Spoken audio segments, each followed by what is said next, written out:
We all think of battles as being won with swords and shields, right? But what if one of the most important victories in early Islam wasn't won on the battlefield at all, but by a secret agent working deep inside enemy territory? This is the story of a man who lived a double life to protect a new faith, and trust me, it's an incredible one. All right, so to really get this story, we've got to go right back to the beginning. We're talking about the Prophet Muhammad's own family. Now, he had 10 uncles, but there are 4 you really need to know about. They each played these huge, unforgettable roles in his life. Because while some of his uncles were openly on his side and others were openly against him, one was playing a completely different game, a much longer and way more dangerous one. So the big question is, who wasn't?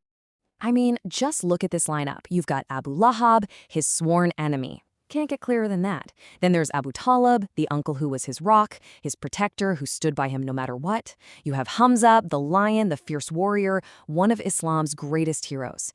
And then there's Abbas, a rich businessman who, on the surface, just stayed out of it.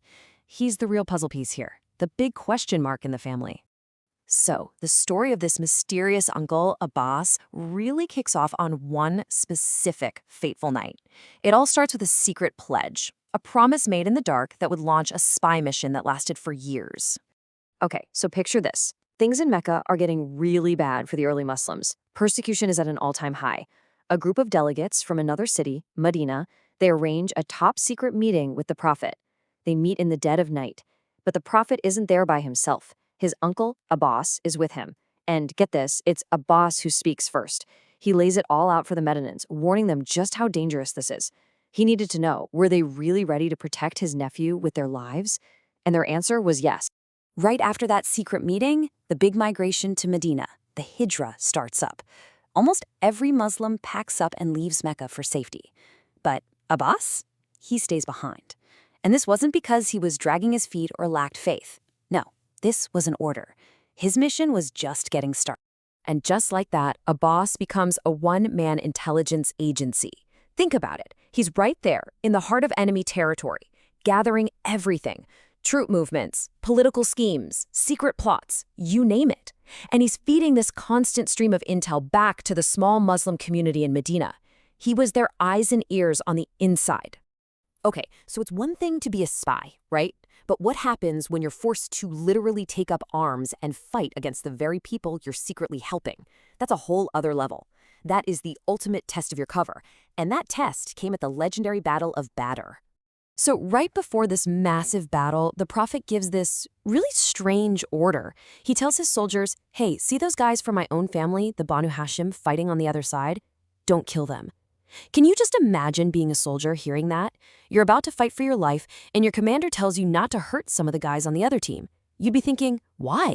So here's how this crazy plan plays out. Abbas, deep undercover, marches into battle with the Meccan army. Then, during the fighting, he's captured by the Muslims, very carefully so he's not harmed, and he's brought as a prisoner of war right in front of his own nephew. And the whole Muslim army, they're all watching this whole thing go down. So there he is, in front of everyone, and Abbas publicly declares, hey, I'm a Muslim. I was forced to fight against you. You know, he's probably expecting to be let go right then and there. But the Prophet's response is just ice cold. He tells Abbas he has to pay a massive ransom, and not just for himself, but for 2 of his other relatives too. It looks like the whole mission is about to fall apart. His cover's about to be blown. Or is it? And this was the genius of it all. By making his own uncle pay a ransom, a huge one, the Prophet made it look to everyone back in Mecca like Abbas was a die-hard enemy of the Muslims. His cover wasn't just safe, it was now rock solid, stronger than ever. So they send him back to Mecca, and his real mission could keep on going. So for years, Abbas is this master of secrets, operating completely in the shadows. But every spy mission has to end, right? And when his time came, he didn't just quietly step into the light. Oh no, he emerged with a roar that would literally change the course of a battle that was all but lost. And the intel he provided? It was priceless. Before the Battle of Uhud, it was Abbas who sent word of the enemy's army size and their exact route. During the massive siege of Medina, his information kept the Muslims one step ahead.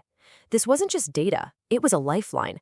He was their secret weapon, their unseen advantage. And then, finally, the day came. The Muslim army is marching on Mecca. Victory is pretty much guaranteed. The need for secrets? It's over. So Abbas and his family ride out of the city and officially, publicly join the Muslim army. His long, incredibly dangerous mission was finally complete. But his story as a warrior was just getting started. Not long after, at the Battle of Hunain, the huge Muslim army walks right into an ambush in a narrow valley. Absolute panic breaks out. Soldiers start running for their lives. In all that chaos, it's just the Prophet and a few of his closest companions left standing firm. It looked like it was all over. And in that critical moment, the Prophet turns to Abbas. He knew his uncle had a totally different kind of weapon, an unbelievably powerful voice. He orders him, "Call them back." And Abbas lets out this thunderous roar that just echoes through the whole valley. "O Muslims, where are you going, leaving your Prophet behind?"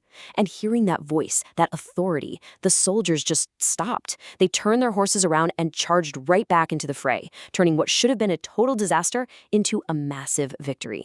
But the story of Abbas doesn't end there on the battlefield. Not even close.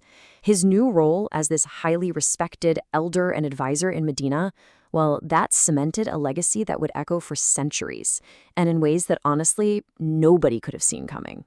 There's this great little story from years later that tells you everything you need to know about the man. The Caliph, Umar, the leader of the empire, gets splashed by a water pipe sticking out from Abbas's house, so he gets annoyed and just moves it.